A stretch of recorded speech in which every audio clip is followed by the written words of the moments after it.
ప్రజల పక్షం 95 న్యూస్ కి స్వాగతం. ముందుగా హెడ్లైన్స్. నిమ్మనపల్లి కస్తూర్బా గాంధీ బాలికల విద్యాలయంను ఆకస్మికంగా తనిఖీ నిర్వహించిన ఎమ్మెల్యే. ముఖ్యమంత్రి సహాయ నిధి నుండి 8 లక్షలకు LOC పొందిన తెలుగుదేశం కార్యకర్త మనవడికి లివర్ ఆపరేషన్ విజయవంతం. అట్టహాసంగా హెల్పింగ్ మైండ్స్ 13వ వార్షికోత్సవ లోగో ఆవిష్కరణ. మాజీ మంత్రి పెద్దిరెడ్డి రామచంద్రారెడ్డి కాన్వాయ్కి తుటిలో తప్పిన పెను ప్రమాదంలో దెబ్బతిన్న 3 కార్లు.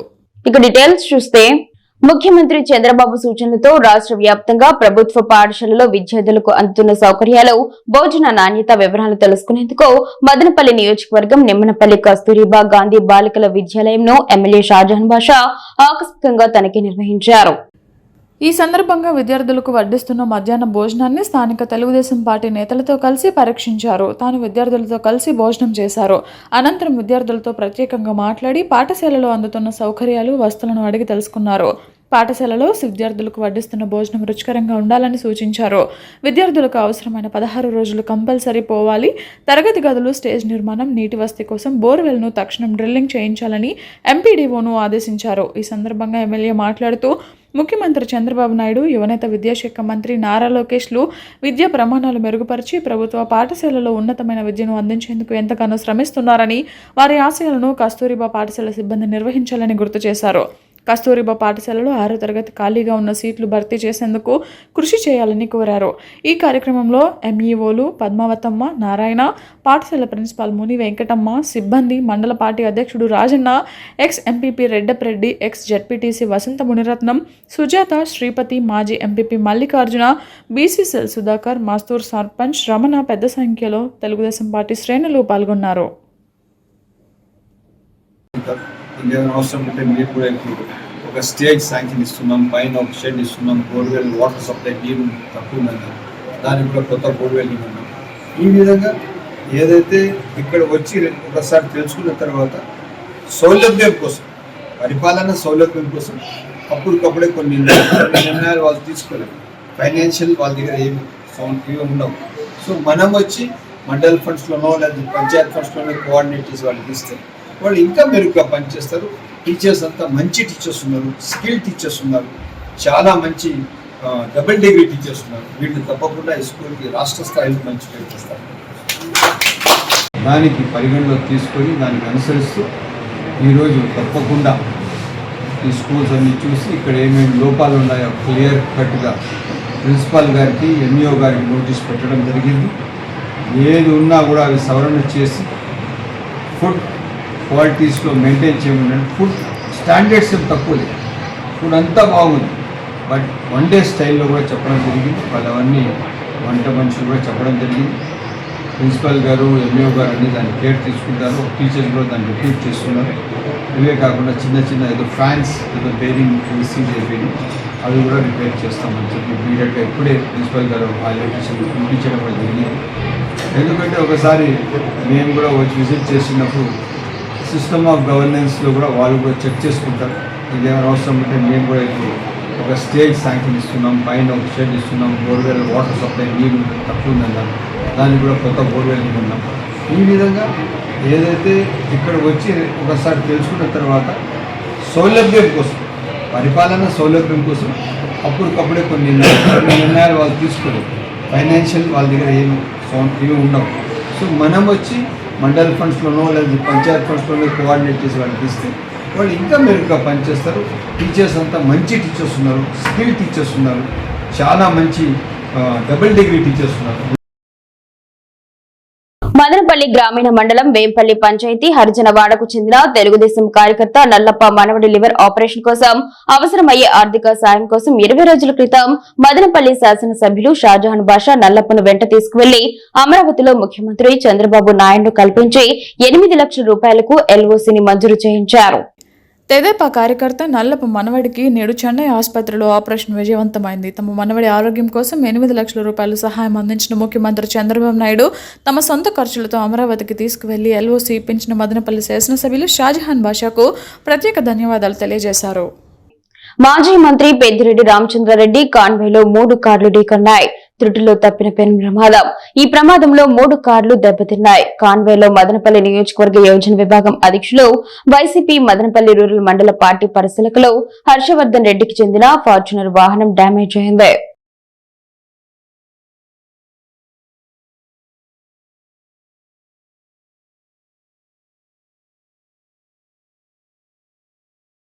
కరువు పీడిత రాయలసీమ ప్రాంతానికి రాయలసీమ ఎత్తిపోతల పథకం జీవనాడి అని, రాయలసీమ లిఫ్ట్ ఇరిగేషన్ ప్రాజెక్టుల సాధన కోసం రాజీలేని పోరాటం చేస్తామని మాజీ మంత్రి పొంగనూరు ఎమ్మెల్యే పెద్దిరెడ్డి రామచంద్రారెడ్డి పేర్కొన్నారు. మంగళవారం రాయలసీమ లిఫ్ట్ ఇరిగేషన్ ప్రాజెక్టులపై మదనపల్లి ప్యారడైజ్ ఫంక్షన్ హాల్లో మదనపల్లి వైఎస్ఆర్సీపీ సమన్వయకర్త నిస్సార్ అహ్మద్ ఆధ్వర్యంలో రౌండ్ టేబుల్ సమావేశం నిర్వహించారు. ఈ సమావేశానికి మాజీ మంత్రి పొంగనూరు ఎమ్మెల్యే పెద్దిరెడ్డి రామచంద్రారెడ్డి ముఖ్య అతిథిగా విచ్చేశారు. మాజీ మంత్రి సాకే శైలజానాథ్, రాజంపేట ఎమ్మెల్యే జిల్లా అధ్యక్షులు ఆకేపాటి అమర్నాథ్ రెడ్డి, తంబలపల్లి ఎమ్మెల్యే ద్వారకానాథ్ రెడ్డి, మదనపల్లి నియోజకవర్గం నిస్సార్ అహ్మద్, మాజీ ఎమ్మెల్యే దేశాయ్ తిప్పారెడ్డి, మదనపల్లి నియోజకవర్గ పరిశీలకులు మాజీ ఎమ్మెల్యే చింతల రామచంద్రారెడ్డి, రమేష్ కుమార్ రెడ్డి, నల్లారి తిమ్మారెడ్డి, పీలేరు ఇక్బల్ అహ్మద్ ముఖ్య నేతలు, ప్రజాప్రతినిధులు హాజరయ్యారు. ముందుగా నిస్సార్ అహ్మద్ ఆధ్వర్యంలో పెద్దిరెడ్డి రామచంద్రారెడ్డికి ఘనంగా స్వాగతం పలికారు.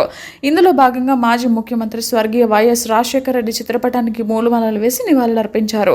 అనంతరం లిఫ్ట్ ఇరిగేషన్ ప్రాజెక్టుల ఆవశ్యకతను వివరించారు. ఈ సందర్భంగా పెద్దిరెడ్డి రామచంద్రారెడ్డి మాట్లాడుతూ రాయలసీమ లిఫ్ట్ ఇరిగేషన్ ప్రాజెక్టుకు సంబంధించిన భవిష్యత్ కార్యాచరణపై సమగ్రంగా చర్చించడం జరిగింది. కూటమి ప్రభుత్వం సాగునీరంటే పట్టింపు లేదని, వ్యవసాయం అంటే దండగా అన్న భావనలో ఉన్నారని విమర్శలు గుప్పించారు. స్వప్రయోజనాలు తప్ప రైతాంగానికి మేలు చేసే ప్రజా సమస్యలపై మాట్లాడలేని స్థితిలో ముఖ్యమంత్రి ఉన్నారని ఎద్దేవా చేశారు. రాష్ట్ర ప్రజల కోసం, కృష్ణా పరివాహక ప్రాంత ప్రయోజనాల కోసం వైఎస్ఆర్సీపీ తీవ్ర పోరాటం చేస్తున్నా ప్రభుత్వానికి చీమ కొట్టినట్లు కూడా లేదన్నారు. స్వయాన చంద్రబాబు శిష్యుడు తెలంగాణ సీఎం రేవంత్ రెడ్డి వారి అసెంబ్లీలో రాయలసీమ లిఫ్ట్ ఇరిగేషన్ జరగనివ్వమని చెప్పడం దారుణమన్నారు.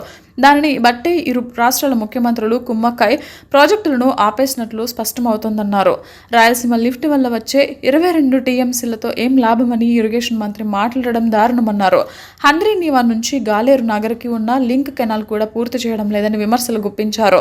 పోతిరెడ్డిపాడు హెడ్ రెగ్యులేటర్ పూర్తయితే కరువు సీమ సస్యశ్యామలమవుతుందని, ఇప్పటికే 90% పూర్తయిందని, మిగిలిన 10% పూర్తి చేయలేక ఉన్నారని విమర్శించారు. మాజీ ముఖ్యమంత్రి వైఎస్ జగన్మోహన్ రెడ్డి ప్రత్యేక చొరవ చూపి రాయలసీమకు సాగునీరు, తాగునీరు తీసుకొచ్చారన్నారు. రాయలసీమ నిధులతో అమరావతిని అభివృద్ధి చేయాలని చంద్రబాబు చూస్తున్నారని, ఇది ఎవడబ్బ సొమ్మని ప్రశ్నించారు. తమ భవిష్యత్తు ప్రశ్నార్థకం చేస్తే రాయలసీమ వ్యతిరేక నిర్ణయాలను సహించబోమని, కలిసి వచ్చే పార్టీలతో పోరాటం చేస్తామని, పార్టీలకు అతీతంగా కలిసి రావాలని పిలుపునిచ్చారు. ఇటువంటి విధానాలను రాయలసీమ ప్రజలు హర్షించరని, చంద్రబాబు కూటమి ప్రభుత్వంపై ప్రజా తిరుగుబాటు తప్పదని ఆయన హెచ్చరించారు. ఈ కార్యక్రమంలో షమీం అస్లాం, ఎస్ఏ కరీముల్లా, దండాల రవిచంద్రారెడ్డి, లియాఖత్ అలీ, కనుగొండ మద్రెడ్డి, వరపన మనుజారెడ్డి, హర్షవర్ధన్ రెడ్డి, మయూరి రఘునాథ్ రెడ్డి, విఎస్ రెడ్డి, ఆవుల మల్లికార్జున, మజ్జిగ కేశవ్ యాదవ్, చిప్పిలి మల్లికార్జున రెడ్డి, గువ్వల నాగరాజు రెడ్డి, ఈశ్వర్ నాయక్, సుగుణ ఆంజనేయులు, కొత్తపల్లి మహేష్ బాబు, నరసింహులు నాయుడు, చిన్నకృష్ణ, వినూతాభాయ్, మంజుల, ధనలక్ష్మి, శారదారెడ్డి, నాగమణి పెద్ద సంఖ్యలో హాజరై వైఎస్ఆర్సీపీ నాయకులు, కార్యకర్తలు పెద్ద సంఖ్యలో పాల్గొన్నారు. మదనపల్లి ముఖ్య కేంద్రంగా 13 ఏళ్లుగా నిస్వార్థ నిర్విరామ సేవలు అందిస్తున్న హెల్పింగ్ మైండ్స్ స్వచ్ఛంద సేవా సంస్థ 13వ వార్షికోత్సవ లోగో ఆవిష్కరణ హెల్పింగ్ మైండ్స్ కార్యాలయం మెట్రో కాంప్లెక్స్ వద్ద ఆవిష్కరించారు. లోగో ఆవిష్కరణ చేయడానికి స్వర్గస్థులైన హెల్పింగ్ మైండ్ సభ్యుల యొక్క కుటుంబ సభ్యులచే 13వ వార్షికోత్సవ లోగో ఆవిష్కరించారు. ఈ సందర్భంగా హెల్పింగ్ మైండ్స్ వ్యవస్థాపకుడు అబూబకర్ సిద్దిక్ మాట్లాడుతూ, రక్తదానంతో మొదలై ఫుడ్ బ్యాంక్ సేవలు, శానిటరీ ప్యాడ్ బ్యాంక్ సేవలు, ఉచిత బాడీ ఫ్రీజర్ బాక్స్ సేవలు, మత సామరస్య ఆధ్యాత్మిక కార్యక్రమాలతో పాటు అనాథ మృతదేహాల దహన సంస్కారాలు, సిపిఆర్ అవగాహన కార్యక్రమాలు, ఉచిత కంటి వైద్య శిబిరాలు, ప్రభుత్వ పాఠశాల విద్యార్థులకు పరీక్ష సామాగ్రి కిట్, ఇలా ఎన్నో సేవా కార్యక్రమాలు చేపడుతూ సేవలు అందిస్తున్న తమ సంస్థ సేవలు మరింత విస్తృతం చేస్తామని, స్వర్గస్థులైన హెల్పింగ్ మైండ్ సభ్యులకు ఘన నివాళి అందిస్తూ 13వ వార్షికోత్సవ లోగో ఆవిష్కరణ చేయడం జరిగిందని పేర్కొన్నారు. ఈ కార్యక్రమంలో స్వర్గస్థులైన హెల్పింగ్ మైండ్ సభ్యుల యొక్క కుటుంబ సభ్యులు, హెల్పింగ్ మైండ్ సభ్యులు దేవేంద్ర, గోపి, బాబాజాన్, ముఫీజ్, సాయి దీపక్, రెడ్డి, శేఖర్, చందు పాల్గొన్నారు. ఉచిత బాడీ ఫ్రీజర్ బాక్స్ సేవలు, ఇంకా చూస్తున్నట్లయితే గత సంవత్సరంలో సిపిఆర్ గుండె ఆగిపోగానే ఆ గుండెని ఏ విధంగా బతికించాలి అంటూ సిపిఆర్ అవగాహన కార్యక్రమాలతో పాటు మదనపల్లికి చెందినటువంటి ఈసీ కంటి ఆసుపత్రి వారి సహకారంతో ఉచిత కంటి వైద్య శిబిరాలతో పాటు దాదాపు 100 మందికి ఉచిత కంటి వైద్య శిబిరాలు కూడా నిర్వహించడం జరిగింది. ఇది ఒక నా అబు అనే వ్యక్తిది కాదు, హెల్పింగ్ మైండ్స్లో ఉన్నటువంటి 28 ప్రాంతాలు 30,000 మంది ఇన్ఛార్జీలు కావచ్చు, హెల్పింగ్ మైండ్స్ కుటుంబ సభ్యులు కావచ్చు, వాళ్ళందరి పూర్తి సహాయ సహకారాలతోనే మాకు ఎటువంటి ఫండ్స్ రావు. మేమంతా మా దగ్గర నుంచి వచ్చే, మా ఇన్కమ్ నుంచి వచ్చే.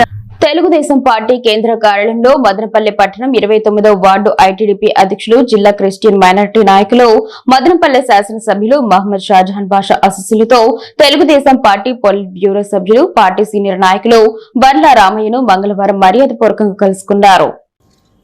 ఈ సందర్భంగా బోనాసి జాన్ బాబు మాట్లాడుతూ త్వరలోనే తెలుగుదేశం పార్టీ నుండి ముఖ్యమంత్రి నారా చంద్రబాబు నాయుడు ఆశీస్సులతో రాజ్యసభ సభ్యులుగా ఎన్నిక కావాలని ఆకాంక్షిస్తూ మనస్ఫూర్తిగా ముందస్తు శుభాకాంక్షలు తెలియజేయడం జరిగిందన్నారు. అలాగే రాష్ట్రంలో క్రైస్తవులు పవిత్రంగా భావించే గుడ్ ఫ్రైడే మరియు ఈస్టర్ పండుగలకు ముందస్తు శుభాకాంక్షలు తెలియజేశారు. ఈ సందర్భంగా ప్రతి చోట ప్రార్థనా మందిరాల వద్ద పరిసరాల పరిశుభ్రత, పటిష్టమైన భద్రత గురించి ముఖ్యమంత్రి దృష్టికి తీసుకువెళ్లాలని కోరడం జరిగిందన్నారు. అదే క్రమంలో పాస్టర్లకు గౌరవ వేతనం బకాయిలు విడుదల చేసే విధంగా చర్యలు తీసుకోవాలని, యెరూషలేము పవిత్ర యాత్రకు ఏర్పాట్లు చేయడానికి చొరవ చూపాలని కోరామన్నారు. త్వరలో జరగబో స్థానిక సంస్థల ఎన్నికల్లో క్రైస్తవులకు అవకాశం కల్పించడంలో తగిన ప్రాధాన్యతనివ్వాలని విజ్ఞప్తి చేశామని తెలిపారు. మదనపల్లి సమీపంలో గల మిట్స్ డీమ్డ్ ట్యూబ్ యూనివర్సిటీ నందు కంప్యూటర్ సైన్స్ అండ్ టెక్నాలజీ విభాగం వారు జాతీయ స్థాయిలో టెక్నికల్ సింపోజియం ను ఏర్పాటు చేశారు. ఈ కార్యక్రమానికి ముఖ్య అతిథిగా Kavitha Suresh Kumar, principal software architect, director కిడ్రెల్ బెంగళూరు పాల్గొని జ్యోతి ప్రజ్వలతో కార్యక్రమాన్ని ప్రారంభించారు. కార్యక్రమంలో ఆమె మాట్లాడుతూ ప్రస్తుతం ఉన్న తాజా టెక్నాలజీపై విద్యార్థులు అవగాహన పెంచుకోవాలని, పరిశ్రమలకు అవసరమైన నైపుణ్యాలు, విద్యార్థుల సిద్ధత అనే అంశంపై అవగాహన కల్పించారు. కోడింగ్ నైపుణ్యాలతో పాటు విమర్శనాత్మక ఆలోచన, సమస్య పరిష్కరణ, బాధ్యత, అనుకూలత మరియు జట్టు సహకారం వంటి గుణాలు అవసరమని అన్నారు. అలాగే కమ్యూనికేషన్ స్కిల్స్ మెరుగుపరుచుకోవడం, గ్రూప్ డిస్కషన్లో పాల్గొనడం, ఫారెన్ లాంగ్వేజెస్ నేర్చుకోవడం మరియు కొత్త ఆవిష్కరణల కోసం అధ్యాపకుల మార్గదర్శకత్వం తీసుకోవాలని అన్నారు. విద్యార్థులు Microsoft tools, cloud computing, artificial intelligence, data science వంటి రంగాల్లో లోతైన జ్ఞానం పొందగలుగుతారు. ప్రాజెక్టులు, హ్యాకథాన్ల ద్వారా ప్రాక్టికల్ అనుభవాన్ని పొందడంతో పాటు నాయకత్వ నైపుణ్యాలు మెరుగుపడతాయని అన్నారు. మైక్రోసాఫ్ట్ ప్రొఫెషనల్స్ ద్వారా మెంటరింగ్, ఇంటర్న్షిప్ అవకాశాలు స్టూడెంట్స్ క్లబ్ ద్వారా అందుబాటులో ఉంటాయని, విద్యార్థులు అంతర్జాతీయ స్థాయిలో టెక్నాలజీ రంగంలో ఎదగడానికి మైక్రోసాఫ్ట్ స్టూడెంట్స్ క్లబ్ గొప్ప మార్గదర్శకం నిలుస్తుంది అని అన్నారు. ప్రతి విద్యార్థి జాబ్ కావాలంటే learn, adapt, skill changing ability అనే 3 క్వాలిటీలు తప్పనిసరని ఆమె అన్నారు. ప్రాంప్ట్ కంప్యూటింగ్ స్కిల్స్ పై శ్రద్ధ వహించాలని ఆమె అన్నారు. కార్యక్రమంలో భాగంగా విద్యార్థులు రూపొందించిన ది లాస్ట్ పఫ్ అనే అవగాహన షార్ట్ ఫిల్మ్ ను విడుదల చేశారు. ఈ చిత్రం ధూమపానం మరియు మద్యపానం వల్ల కలిగే హానికర ప్రభావాలను ప్రతిబింబిస్తూ సమాజానికి మంచి సందేశాన్ని అందించారు. కార్యక్రమంలో ప్రిన్సిపల్ డాక్టర్ పి రామనాథన్, విభాగాధిపతి doctor Dinesh, dean administration doctor Srimantha Basu, convener doctor S Jhansi, అధ్యాపకులు మరియు విద్యార్థులు పాల్గొన్నారు. అనుక్షణం ప్రజల పక్షం 95 న్యూస్ ఇంతటితో సమాప్తం. తిరిగి రేపటి బులెటిన్ లో మళ్ళీ కలుసుకుందాం. అంతవరకు సెలవు, నమస్కారం.